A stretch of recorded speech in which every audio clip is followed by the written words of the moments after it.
You're not cheating on your wife if you eat my lemon square. Your lemon squares taste like ass.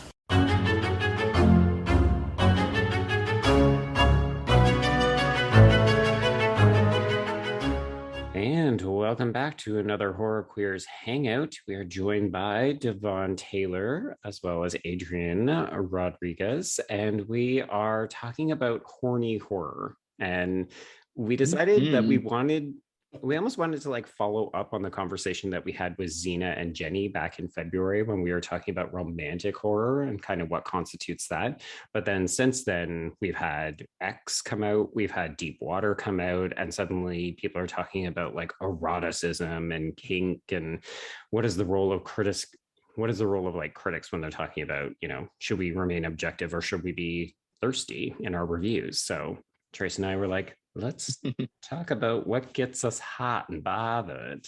Now, okay, wait. I have like a clarifying question for this then. Like, so should critics be thirsty or not in their reviews? So, what does that mean? Like are we like professing our sexual attraction to parts of the film? Are we confessing about our own sexual habits and lifestyle? Or I don't know. What does that mean? I mean, it's like when you're reviewing something anyways, like, you know, there's the balance of the objectivity, subjectivity, but like, you know, so with certain films, obviously, like whenever it's, you know, what's getting you hot and bothered, that's very subjective, you know, so obviously that goes into that. So it's like, you know, it comes and goes, but I mean, I guess the only way it'd be a problem is if like you know, are giving someone credit for a great performance when it's like, no, they're not great, they're just hot, you know. So it's like, I guess that'd be the only time it's a problem. Well, except that I've seen a bunch of people, like if you pull out capsule reviews from like decades past where it's like male reviewers talking about how hot women are and not even giving them any credit for their acting, it's basically like nice tits on this actress, or like, oh, she's really hot, you know, I wish she had shown more skin in this film. So I think maybe we've had too much of it from certain types of film reviewers, and then there's like us who should all be thirsty on Maine. Yeah, see, I definitely fall within I don't even know if it's a small few. I always feel like horror is inherently just horny in general. So I tend to just be horned up for most things that I watch in the horror sphere. There's always something that I can find that really turns me on, whether it's an actor, or whether it's a specific scene. That's just like how I vibe. That's how I enjoy my horror. So for me, typically it comes down to just truly, honestly, what gets me hot and bothered. But I mean, I definitely try to keep it more streamlined here for sure. My question for you then, Adrian, is this. So what about like, let's look at like, you know, just your classic 80s slashers, right? Like I would consider most of those pretty horny, but if we're going by the morality lesson of sex equals death, does that make them less horny? Or I guess maybe make you less horny? No. Life is thrilling when you're living on the edge. So if I have the potential of dying because I'm having sex, then so be it. That's fair. It's a good way to go out. Honestly, if it's the way I'm going to go out, I would rather be that way. But I guess when it comes to being horny in reviews, you know, okay, like for a podcast or for something like this, I have no problem being like, yeah, let's talk about like really graphic X-rated shit. But if I'm writing a review for, I don't know, like Rolling Stone, I'm probably not going to put it in there.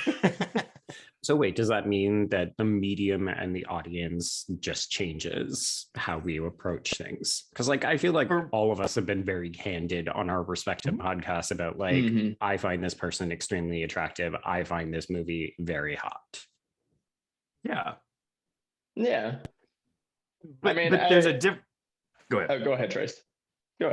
I was saying there's a difference between like a 2-hour audio medium where you can say anything you want and obviously have enough time to get everything you need out, than condensing everything to 800 words. Like, I also do think there's a bit, not to say podcasts aren't professional, but I think there's a level of professionalism in written reviews that I wouldn't feel, not comfortable, but like I wouldn't feel okay putting it in there when it's, you know, oh God, now I feel like I'm being like a prude, you know, like it's a family audience.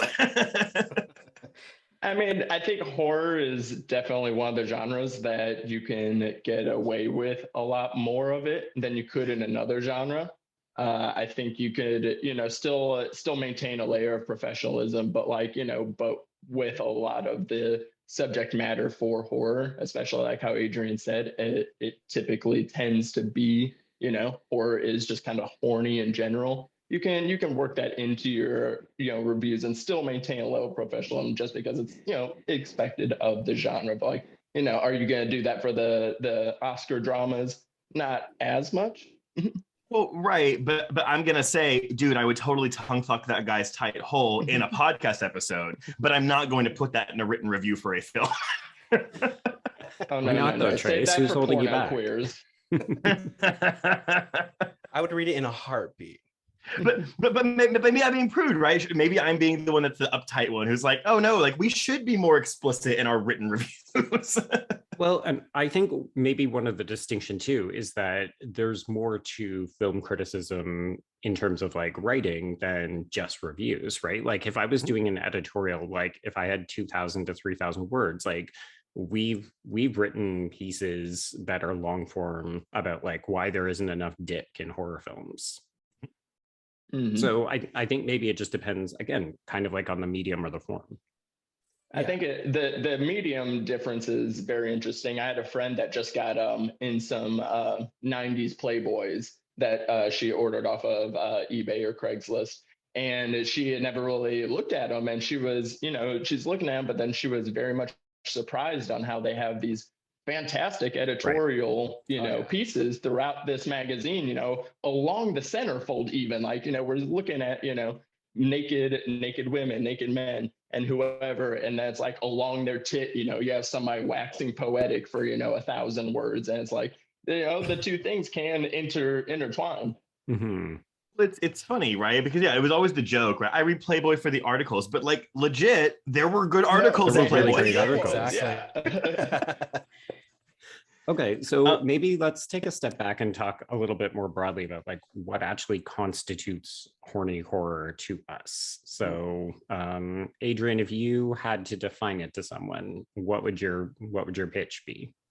Okay, so if we're looking at horny horror, I see horny maybe a little different from like erotic horror. Okay. Erotic maybe has, the themes are a little bit different. So if I'm looking at something specifically labeled as horny, I'm probably looking for something where sex is the driving plot of the film, perhaps. So maybe looking at, I guess nothing in particular, no specific films just yet, but definitely anything where sex is maybe what's causing the death. Maybe sex is what is leading to these individuals being murdered, but sex being the primary focus within the plot is maybe how I would look at horny horror specifically. But again, like horror is inherently horny. You can find horny nature in almost anything, but that's how I would look at something that's probably within that specific subgenre, personally. Adrian's like, I look at a bush and I just see like horniness. I get turned on. I mean, you're double entendre right there. DeVaughn. I mean, yeah. So, because I went back and I watched the episode that you guys did about, romantic horror, and there's very much a distinction between, is it, romantic horror, is it sexy horror, or is it horny horror? Because I think there's even a distinction between sexy and horny horror. Because, whenever I made this list, I was thinking more not what gets me horny, because again, I can find anything in any horror movie to get me horny, but what is the movie itself horny? So kind of like Adrian was saying, like, is sex kind of driving the plot in some way? Is it answering questions about sex or bringing up questions about sex? And that's usually more what I was looking for. But distinctly, it's, and also the film itself, is there a lot of sex happening or not? Right. And I tried to go away from erotic thrillers. I feel like those are their own little side corner. So I stayed away from those for this one. So I'm kind of in the middle of YouTube, because I was messaging Joe earlier. We were like, okay, what are options for this? And there were some things on listicles for sexy horror films or whatever, where I was like, I don't weird takes, really weird takes. There's a difference between there's a difference between having a lot of sex and being sexy or being horny. So I actually think it's very possible to have a horny horror film that has no sex scenes in it at all, or does not even have sex as the driving plot. It could be the way it's shot, the way the director is shooting body parts. I think to me, yeah, it's like it's less so about the content of the film, more so the vibe I'm getting from the film, and also maybe the film's attitude towards sex, if I can decipher one. That's going to lead to. So I understand the going between erotic and horny, because at this point I'm like, shit, I think they should be distinguished, but I don't know at this point in time how I would distinguish them. And same with sexy, DeVaughn. I'm like, okay, erotic, sexy, horny. Horny seems more dirty, whereas erotic seems more classy. Mm-hmm. I mean, I kind of see erotic and horror as the same thing, but I like see a flip-flop of what you were saying. It's like you can have a film that's extremely sexy without anything sex related in it, because a lot of people find a lot of things sexy. People find intelligence sexy, they find science sexy, you know, like all sorts of things. So it's like you could also have that as well without having sex itself. Yeah, and that's a very valid point, because we don't need to shamelessly just focus on like, oh, okay, well, if I'm seeing a lot of skin, then that naturally, I mean, I think that that's probably going to lend itself a bit more naturally in people's thoughts, like, oh, well, if I'm seeing a lot of exposed flesh, then I'm starting to get horny thoughts. But I appreciate the fact of that you're referencing that, you know, things like intellect can also be sexy. Yeah, I honestly forgot about it until just now. Well, I'm interested because so Trace and I were kind of like looking at different lists just to, it's always interesting to see like what have people already published on there, and there's tons of listicles that are like the sexiest horny films on Netflix right now, and you're just like, okay, well, let me take a look at these top 10, and the number of films that are about like really gross STIs. And I was just like, well, that's not fucking horny. Like, I don't want to fuck when I'm thinking about somebody's dick rotting off. Like, sorry, that just doesn't get me hot. Yeah. Maybe it does for some people, but I thought that was a weird conflation, because those films are obviously about sex, but they're about like horrific, nasty sex, and not like nasty in a good way. Mm-hmm. Interesting. So also, I guess like with like the way that the sex is displayed on screen, because there's a lot of films where like, you know, sex is driving plot, but it doesn't, I'm not watching the movie and I'm not horny while watching it. But sex is the main focus of what's pushing the story forward. So I guess that can also come into play, because when I think of horny horror, I think maybe a little more silly, a little bit more enjoyable, something can maybe sit through a little bit easier. But again, like that is up for interpretation for sure.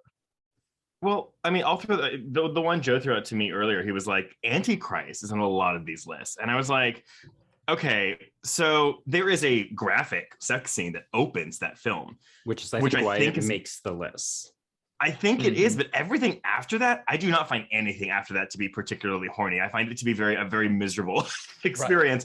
Whether or not I like the movie or not, like I would not call that movie a horny film after and also even the sex scene itself is like put up against a child's accidental death by suicide. So like, I don't know. Right. I wouldn't consider that like a horny movie by the, But then like Joe, like Hellraiser is a film that like the first one, I think maybe has one sex scene, maybe, but like I would consider that a horny horror film.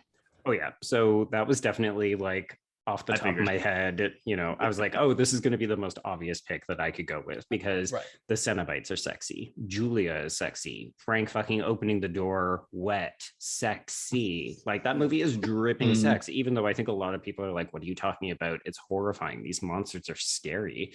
But I think it's all about it's kink and sex. And like, I won't lie, I think partially because Clive Barker is just such like a horny dude, he's infusing that into a lot of the kinds of things. Like you could even say Lord of Illusions is a horny film, because people are like barely clothed and like sweating all the time in that movie. I mean, Hellraiser 1. Oh, sorry. Go ahead, DeVaughn. I was just to say 1 and 2, or both of them, like, you know, because it sucks that I feel like that's where the sexiness stops with the franchise. I wish the rest of the series remained as sexy and horny as these first two did. But there's something about yeah, definitely. And there's something about like, you know, the desire for sex, like almost changing your brain chemistry. Like what would you do for someone that you were just like that attracted to, you know? And that's like a fascinating idea, you know, between the first two. Yeah.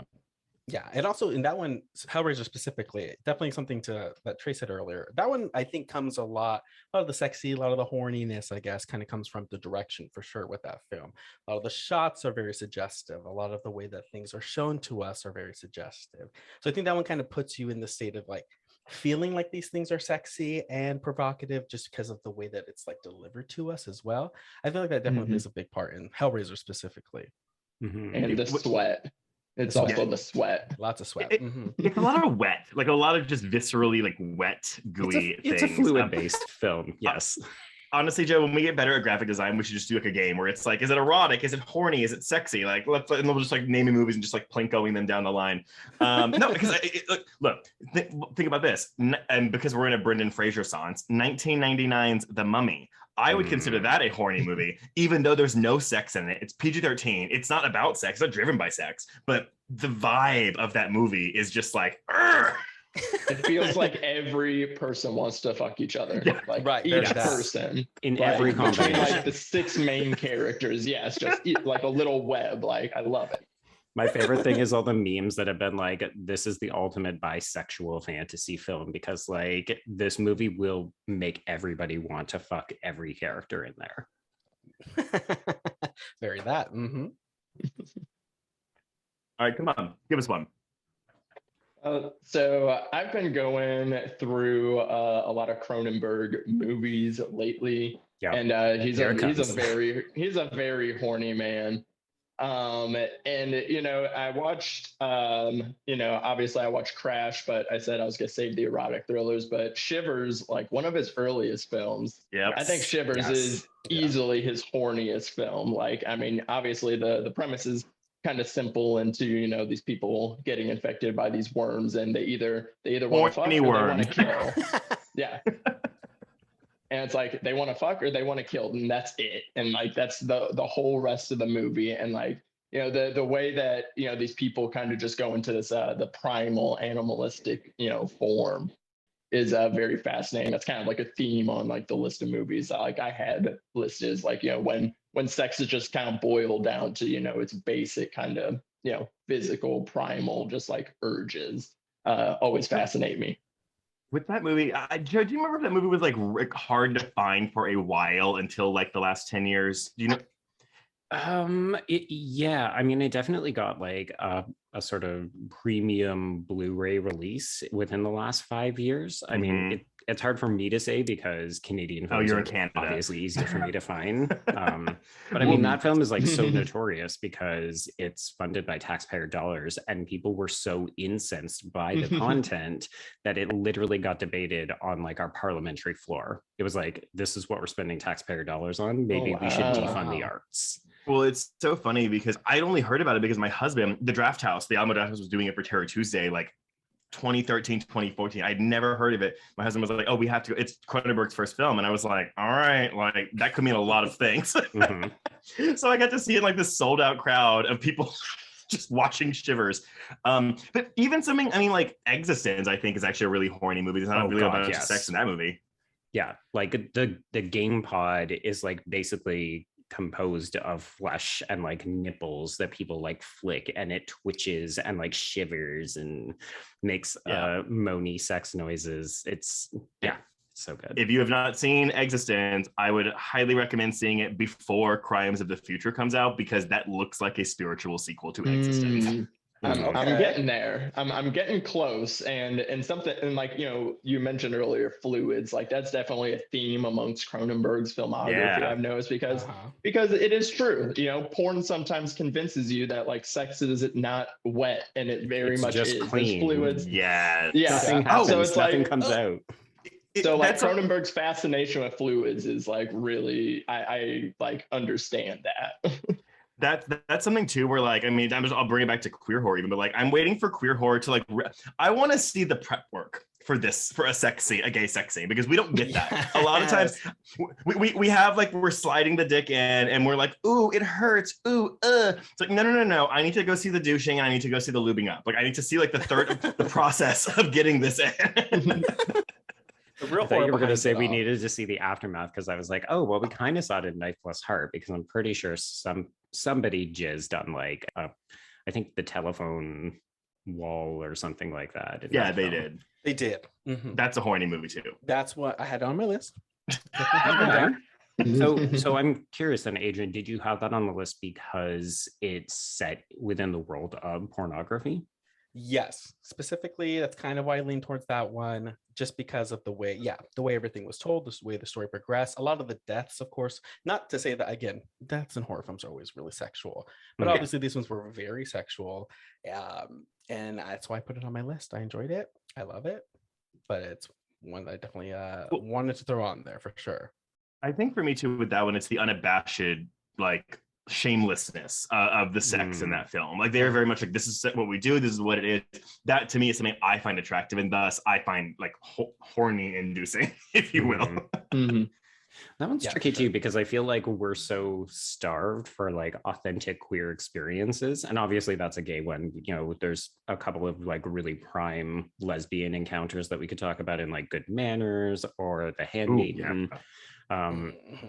Yeah, I will say, if folks haven't seen it, if you can track it down, I think it's on the Night Plus Heart Blu-ray, but there's a short that director Jan Gonzalez has done called Islands, and it actually features a menage a trois between a man and a woman having sex, and then like a kind of like cropsy figure, like totally defaced monster, burnt, ends up like, you think he's going to come in and kill this couple while they're having sex, and instead it turns into a fucking threesome, and it's hot and weird. And I love it. Yeah, like one of my first threesomes ever happened by accident. So you know what? It turns into a threesome is like par for the course for that. You're about to get murdered, and then it turns into a threesome. It's a tale as old as time. I would have loved if they would have like had the porn movies that they were shooting like in the movie, if that would have also been like a part of it too, like have like each like little like vignette, because like I want to see more of that. So like, yeah, I definitely need to find that short.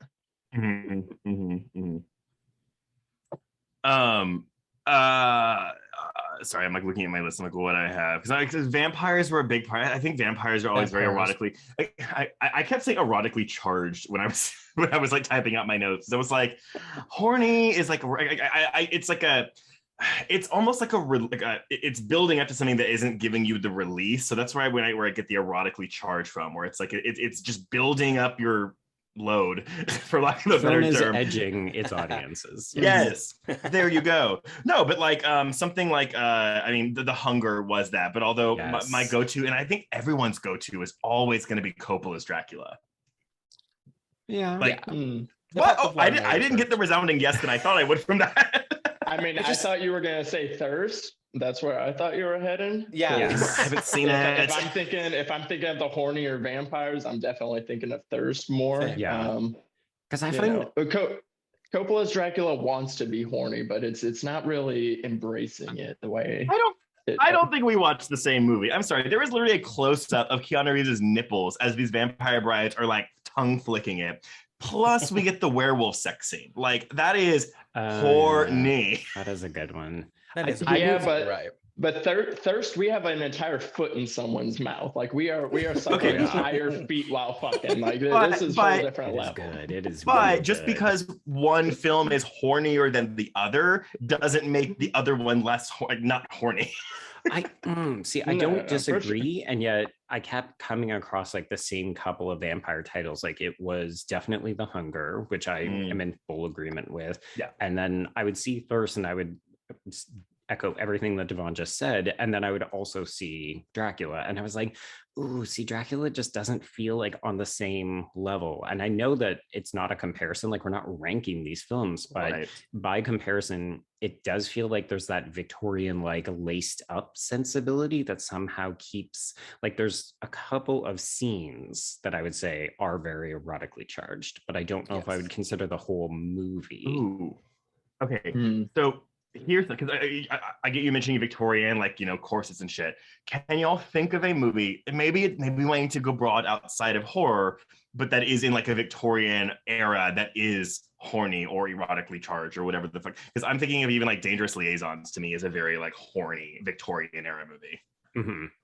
Oh yeah, yeah. Like I was gonna say, I think DeVaughn earlier, you were like, well, we're not really gonna talk about like a drama or something, and And sorry if I'm misquoting you, but I immediately was like, oh, but Portrait of a Lady on Fire is super horny and sexy. And that's all about like anytime you see people having to like lace each other up or like struggle to unlace each other, and just like, oh, well, this is all about, yeah, like we're talking about edging again. Yeah, it's like the oh, sorry. Go. I feel like in Victorian era, it's because it's like always like repressed sexuality, you know, is why you kind of always get that feeling when you're watching some Victorian, because it's like you can tell that they want to, you know, bust each other out of the course. But I can't. But I can't. I'm classy. I cannot. Yeah. But doesn't that make it more horny? But doesn't that make it more horny? Definitely. Yeah. I think of the scene in Pride and Prejudice where they like touch hands for like a split second and the tension explodes through the screen. Yeah, very that. Yeah, like they aren't getting any skin in this movie. The second, the split second, their hands graze each other. It's like, oh, right. Mm-hmm. I need to take a walk about the garden. Where's the candlestick? I got to go. I mean, look, I'll even go as far as to say this is a much less classy pick. I'm moving out of Victorian era now, but like, I would say Paul W.S. Anderson's Resident Evil films and all the Underworld films, those are all really horny. Oh, okay. See, now we're back to like fetish wear, particularly with the Underworld stuff, right? It's very much a for preteen and teenage boys, but they know what they're doing. They are shot to accentuate the curves, accentuate the body, accentuate these skin tight costumes. So while the movie and the plots are not horny, they are trying to make little boys horny.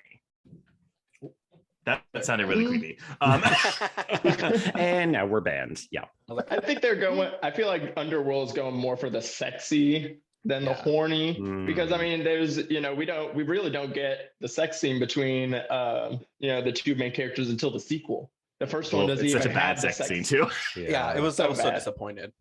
Well, he's fucking her belly button in that movie. They have no chemistry, so don't. Two dead pairs of eyes looking at each other the entire time. I mean, but they look sexy, you know? They look yes. I think that's a really good point to make the distinction. Like, oh, these people are obviously incredibly attractive and costumed to make people feel something, but the movie itself is not capitalizing on that. It's not actually interested in having that kind of exploration. Right, but then you watch the way Anderson films his wife in those Resident Evil movies, especially as they go further along, and you're like, okay, I see what you're doing. I still feel like he's trying to frame her as an action movie star first, as opposed to a sexual object. I mean, can it be both? It could be both, yes. A little bit of both, I would say, for sure. DeVaughn, I'm shocked you haven't mentioned... You mentioned what? DeVaughn, I'm shocked you haven't mentioned Neon Demon yet. It's literally where I was about to go. Because here's the thing, the Neon Demon, it's not very horny. Like it features a lot of attractive, sexy people, and yeah, Ruby's definitely horny, but the movie itself, it doesn't feel like horny or sexy. Like it feels like a simulation of like what you think sexy is like, because it doesn't feel like humanly sexy. So I feel like everyone else in the movie besides Ruby is like almost has like asexual vibes like coming off of them. You know, yeah, they're very attractive people and nice to look at, nice to, you know, watch them interact. But like aside from Ruby, all of them could seem like they could care less about sex. Like each and every one of them, they're more focused on getting work, on getting the job, how they look, but not necessarily who they're fucking. I guess with that, what you're thinking about, like, what is because the movie is very much trying to take down that world of female objectification and things like that. So I guess, can you have a movie that's doing that and still be horny? Yeah, it's tough, but I've always asked myself, I'm like, am I just horny for this movie, or is this movie horny? And it's the first one. And it's the first one for this. For Neon Demon, it's definitely the first one. Gotcha.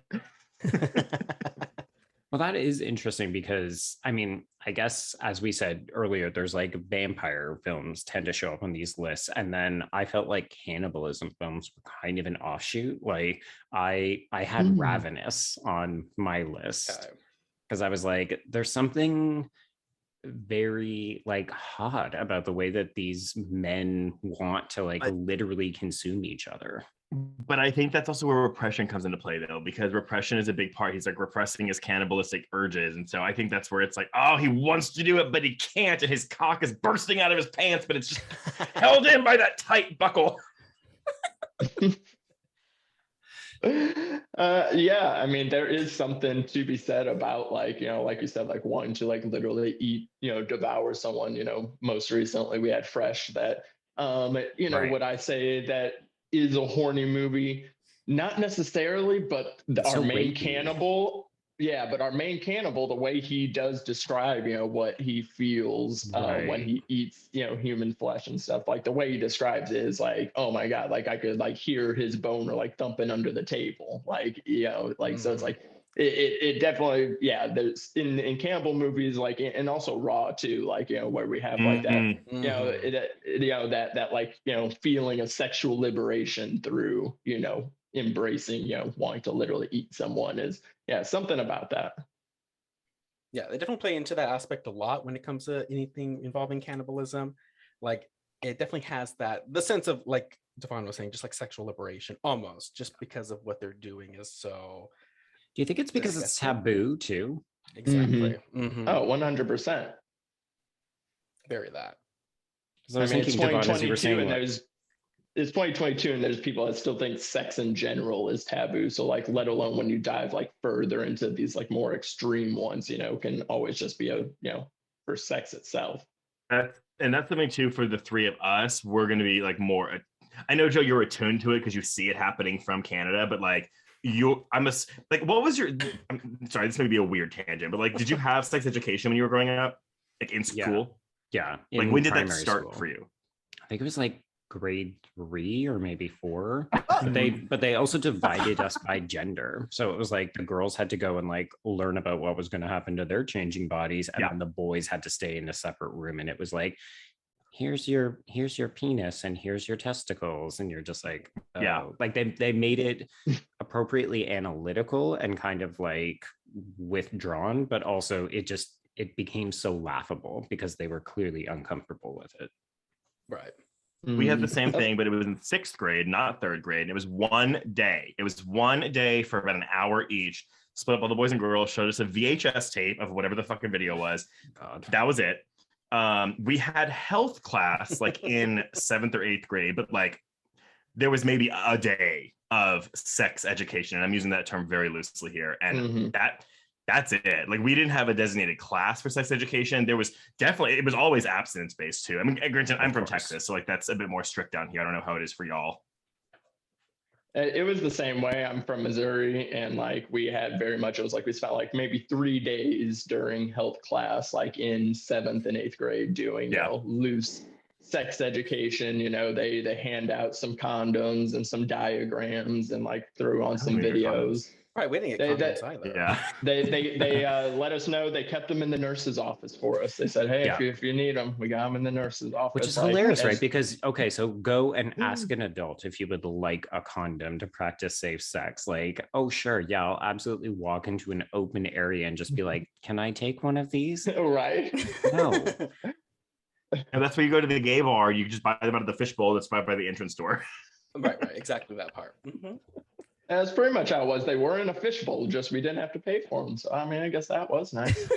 Condoms should never oh my god, prophylactics. What the hell? Birth control should not have to be paid for. Like again, go to any this is like PSA. Anyone listening or watching, like go to your sex clinic. You probably have one, even if you don't think you do, or somewhere they will have condoms for you. Or just go to a gay bar. Like one's funner than the other. Yeah. And of course, if you're a woman or someone who identifies as woman who menstruates, and good luck to you, because those options are not available to you anywhere, and we like you to pay, especially not in Texas. Well, so we're gonna wrap up in a bit, but I guess. Okay, why don't we do my version of this game? I'm going to go down the list of movies we haven't mentioned yet. Okay, and we can say, horny, sexy, erotic, or none of the above. And also, if y'all have any on your list that we have not done that I don't say in a minute, let's go through it. Okay. Candyman. Yes. Horny, sexy, erotically charged. Yes, all of that. Erotic. Yeah, Mm-hmm. erotic or sex. I can say erotic, sexy, the same thing. So Okay. Yeah. Sexy. For Tony Todd. If you haven't seen it, I apologize, but Excision. Ooh. I haven't seen it. Oh, Adrian, you should check it out. It's really You should good. check it out. It's, You know what? Watch list right now. It's I would say none, to be honest. Like yeah, kind of none of them, but also kind of all of, because it's kind of like a placeholder. Like she is horny, but she's not. It's interesting. Well, and so that was a big gray area with me, where I was like, I don't know what I would classify this as, and then I started getting into ones where I would see people mention films like Dead Girl, which is a very, I would say the characters are very horny, but that movie is also constantly about not rape. sexy. So like what, where does it fall into? Well, and I think actually, sorry, Trace, I know you want to go down your list, but now you've opened this up. So I do think we need to address when we're talking about films that depict like rape and sexual assault. Can those still be horny? Because I was thinking like Teeth maybe shows up on this list. I was also thinking Teeth as well. I wasn't going to bring it up either, but. No, you should. I mean, but and this was my, so back when I was doing listicles for Bloody Disgusting, I did an article that was like the 10 like most graphic sex scenes in horror movies, and I did include the rape scene from the remake of Last House on the Left, and I very much got clocked in the comments for including that because it wasn't sex, it was rape. But even thinking about something like this, where it's like, like I wouldn't consider any film that primarily is about, or at least has a intense rape scene, I wouldn't put that in the horny, erotic, sexy categories. It's very much about sex, but actually no, like if we're being real, if it's about rape or sexual assault, it's about power, and it's not about rape, and it's not about eroticism anymore, right? I'm trying to think. I mean, this might be dangerous, but is there a film that is primarily about rape that you could put in the sexy, erotic, horny area? I would say there's movies like Revenge where it kind of starts off sexy, like at first it's like, they're doing this hot getaway in the desert, and they're showing the man too, and everything to it, so it's like it kind of it teases you, if you will, a little bit. But then once obviously the rape happens, then it's like once you see that guy again, you can never think he is sexy, even when he's showering, he's not sexy anymore. But you have that final climactic battle where he's naked, and I'm not gonna lie, I'm sitting in the theater watching this movie, and I'm like, I know this is an evil rapist, but because I think what's changed there, and I'm so glad actually that we brought up early on the idea of like how it's shot, because I think in that case, I'm going to agree with you, Trace. We flip the gaze. So we're getting a female gaze, or like a gaze that is appreciative of the male form. So like, that guy is horrendous, and I'm really excited to see him get killed. But also I'm just like, I kind of want to see his dick right now. Right. I mean, I see the reversal of the gaze, but then I also like whenever I'm watching that climax, like he also like looks ridiculous. He's running around naked with a shotgun, and I'm like laughing half the time too. That's right. Okay. So. Hey, comedy is an essential part of my horniness. So you know what? If he looks funny doing it, all power to him. But if he looks hot, naked, and also is funny, we will still allow it. But no, but I do get it, right? I mean, like, and that's also where it just comes into, again, like, what do you find sexually attractive? Like some people don't find humor sexy, some people do. Yeah, I think maybe that's more sexy than horny. Horny. Oh my God, there is nothing that gets me harder than like just someone like stumbling over themselves and just like going with it, like just instead of being like, oh my God, I'm so embarrassed, but like, no, they roll with it. Oh, great. Just confidence. So it's confidence. Yes. Yes, the confidence. Okay, let's go back to your list, Trace. What else have you got? Videodrome. I wouldn't say the whole film is horny, but specifically the scene where he puts his head into the TV and it's like Blondie's lips there. Right. Kind of sexy. I kind of paired it with Possessor, the younger Cronenberg's film. Just because there is pretty graphic sex in it, but I don't know if I would call it horny or sexy. Well, I mean, I would say it's pretty horny as like, they're kind of chasing, finding the source of, Videodrome. And, you have the redheaded character, I forget her name. And she, wants to make it on Videodrome because, she loves having sex with James Wood, but like whenever she wants him to like be physical and like hurt her, then he's like, that's when it's too much for him, but like, it's not for her. So, it's pretty horny. Pretty horny. What yeah, Possessor's a weird one because it's kind of like mental horniness, like taking it's sort of like taking over somebody's body, right? Well, there's a trans read there because she enjoys the time she has with a penis. So exactly. You can talk about that. The Suspiria remake. The remake now. No. Interesting. I actually just come up on a couple of lists where they were like, oh, the Suspiria remake is horny as fuck. Well, what? I know. Okay, I want to hear if anybody's watching this and is like, oh yeah, absolutely. Like, please elaborate. I want to know. Yeah, keep it. You can have that thought. It's fine. I don't see it. Adrian's going to be over here judging you. Yeah. Joe, you just watched this one, so I'm intrigued. Species. Yeah. I mean, I technically classified that as a creature feature erotic thriller because of course you do. I think that movie is like it's such a perfect amalgamation of them both. But I mean, that movie is designed to get like straight men's rocks off. Like there's literally a sex scene in a hot tub, which is for dumb straight men only. Oh yeah, don't do that. My sister went to a hospital for that. Don't do that, guys. No water-based sex needs to be happening. I'm sorry. Like, I don't care. But Species is totally horny, especially the first one. It's like everybody's too can't focus, to get the mission done because everybody also wants to fuck the alien. So it's like, so it's like you have that, and then me and Joe on my podcast, we kind of talked about Species 2, then it gets really rapey in that one. But the first one is very horny indeed. But y'all did not watch 3 and 4 for the podcast yet, have you?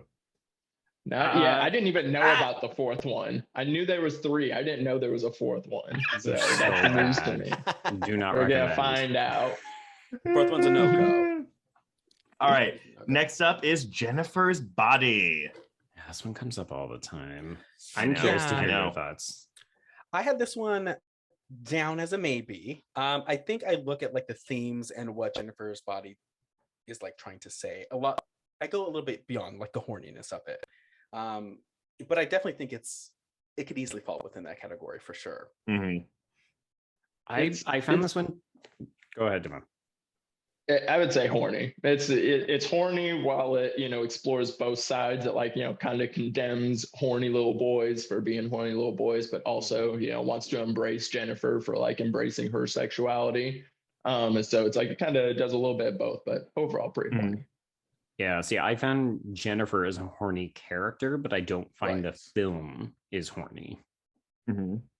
Almost some of the way, but next up is Daughters of Darkness. I haven't seen that one. That is a lesbian vampire film from the 70s. It's kind of great. It's not kind of great. It's fucking fabulous. Yeah, it's really if you want some drag queen couture like ideas, watch Daughters of Darkness. Shape of Water. Yeah. Pretty horny. Yeah. She wants to fuck that fish the whole movie. Oh no, I mean she does. I think she fucks it an hour into the movie. She fucks it. Yeah. I mean, she wants to. She's all about it. I mean, she's also like very emotionally horny for him, but like, I mean, definitely. That's actually like a good update of the like a Victorian sort of laced up sensibility. It's like, oh, this is a prestige film that's winning Oscars, but also she fucks a fish. Right. So I only have 3 more options, but I actually want to throw this out to anyone watching this because what we haven't really done is gone into films, let's say pre-70s, films that could not really show sexuality or horniness, for lack of a better term, but are putting it in there like with coded characters, with coded scenes and things like that, So if you have those, like bring them up in the comments. I mean, I would say Rope is like a weirdly horny film. Yeah. Absolutely, and that's also about repression too. So, I I haven't seen this next one, so but I feel like its inclusion's wrong. But Stranger by the Lake. Oh. Because I know there's graphic sex in it, but it's all about horniness though, right? Because it is about cruising. Like I think it's a better example than Al Pacino's cruising for sure. But it's also it's moralistic and kind of a cautionary tale. Like don't fall in love or don't fall in lust with the wrong person. Mm-hmm. But I mean, like the sex is still hot. So hot. Such a hot movie. She is so hot. The body hair is A1 for me. Yeah, and it's like I mean, I'm not going to pretend like, oh, it's like a nice representation of different types of men, but it's like, oh, this is not your Falcon, like no body hair at all kind of vibe. Great dicks. Wait, I'm sorry, Falcon, like the porn studio? Yes.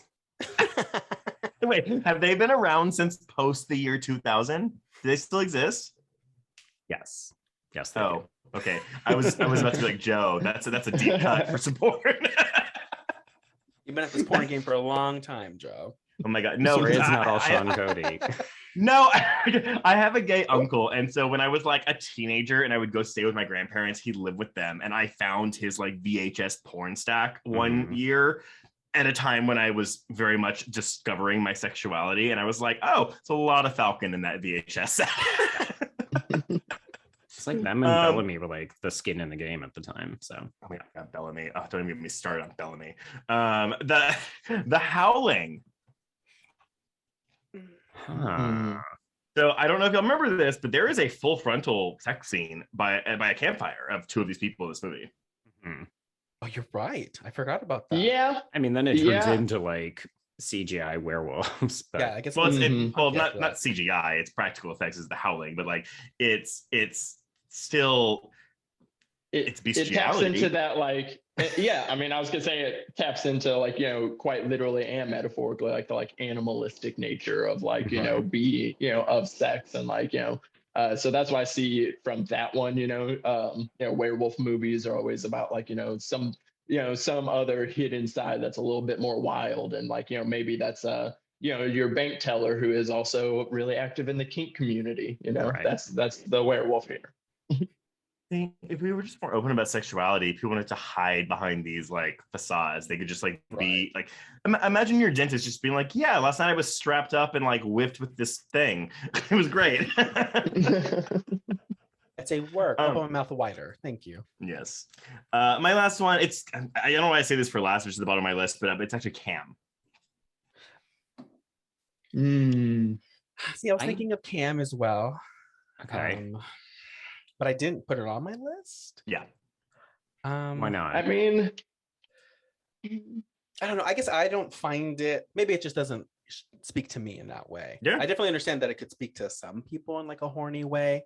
It didn't like really resonate with me in that way. And I just found it quite honestly terrifying at times. So I didn't put it on my list. So I wouldn't. I don't know. That was me, though. That's me. Wait. Let's remove the content of the film and just like basic thing. Okay. The film scared you, which immediately removed any semblance of horniness for you. Not always, but it's because I don't feel like I was. I don't know. I don't feel like the sexiness wasn't for me. Yeah, I wasn't the target audience. Right. So for me, I was like, no. But that's not to say. For sure. There's other movies where I'm not the target audience that I find sexy all the time. But this one specifically, I didn't fall within that margin. That's fine. I like followed Cam like from like this is the protagonist is a sex worker, so I see it from the point of view of the sex worker. Not that sex workers don't enjoy the sexiness and horniness of it all, but like they also see it as a business. It's a job. It's a business. So it's like when she's dealing with all these things in it, I don't find it horny at all. Like I see this one as like we're like seeing like under the working life of a sex worker in a horror movie. Yeah. You're like, this is a business film. It's all about lady sex worker. Oh my God. But yeah, no, that's the bulk of what I found. If there are any others you want to like throw out there just for possible horny horror. Yeah, I found one today actually. I was trying to find something that I hadn't really heard of and like doesn't really come up on lists, and it kind of fits into all the categories I mentioned, like the horny, erotic, and like sexiness. And it would be Larry Fessenden's Habit. It's on Shudder right now. It's like none of us have seen this movie. Yeah, I haven't seen Habit. You should watch it. It's on Shudder. It's a vampire movie, but like one of the ones that's like, is it or is it not actually vampirism? But it captures that energy of like when you meet somebody at a concert or a festival, and like every time you hang out with that person, it's always like the wild times. They're always doing drugs and they're always having sex, and like, but then you don't see the bad things that they're doing to you. And it's like basically every time they like have sex, she's like biting him and sucking his blood, and like it makes him sick. But he's like, but when we're fucking, it's great. And like he's like, kind of in love with her, but kind of not. It's very good, very New York. Came out in the 90s. Definitely check it out. Interesting. Onto the watch list for sure. Mm-hmm. One that I have that I'm not, I kind of want to see where everybody lies on it, because this one definitely has a plot where it's like very driven by sex. So It Follows. Do we consider that in any type of way to be a horny horror film? I thought about that, and that's really tying back to my earlier statement about like films that are kind of like not like a morality tale, right? Because to me, yes, this is a film about sex that features sex, not graphic sex, but it's also very much like but if you have sex, this thing's gonna come get you. So to me, that's why that was why I pulled it off, because I was like, like I don't find myself turned on by any of this movie. Exactly. Okay. Yeah, I was kind of the same boat for sure there. Aside from like the very first sex scene, like, which is still kind of technically assault, like it was consensual, but it is still technically assault, like the way he like does it. And, after that, sex is literally only used as a tool to like try to escape the situation. It's no longer for enjoyment, pleasure anymore. So like I wouldn't call it horny. But at the same time, though, I don't think the film was ever like coming down on like being sexual or having sex or anything. It's just like you happen to have this thing. So yeah, I mean, it felt like a precautionary tale. Yeah, just like, be safe. It's not saying don't have sex. It's saying just take that extra added beat before you have sex to make sure. Have your survey, ask them to fill it out, like check them all the boxes, and just like be good. Okay, so I have one more, and then maybe we'll wrap it up after this. Texas Chainsaw Massacre, the remake. Okay. So I was waiting for where you were going to finish after Massacre. Like, which one is he going to say? Kind of, yes. The way so this hot and sweaty, like it's tank tops for days, right? I can't believe I didn't think of this. All those Dark Castle movies, like House of Wax, even is, I think, a very horny movie. Oh, yeah. Wow. Dark Castle was like a prepubescent boy. They had sex on the brain in a lot of those movies. Oh, fuck. I'm sorry. I know Texas Chainsaw Massacre is not Dark Castle. I know it's Platinum Dunes, but sorry, I'm thinking of Dark Castle now. But yeah, I would say yes to Texas Chainsaw Massacre. It's very sexy. It's sexy and sweaty. I will give it that. But if any of the Dark Castles, it's House on Haunted Hill would be the horniest Dark Castle. Right. Remember, it's Platinum Dunes. It's Platinum. That was my bad. It's Platinum Dunes. Not Dark Castle. Did say, No. Yeah. That was my bad. I fucked that up real bad.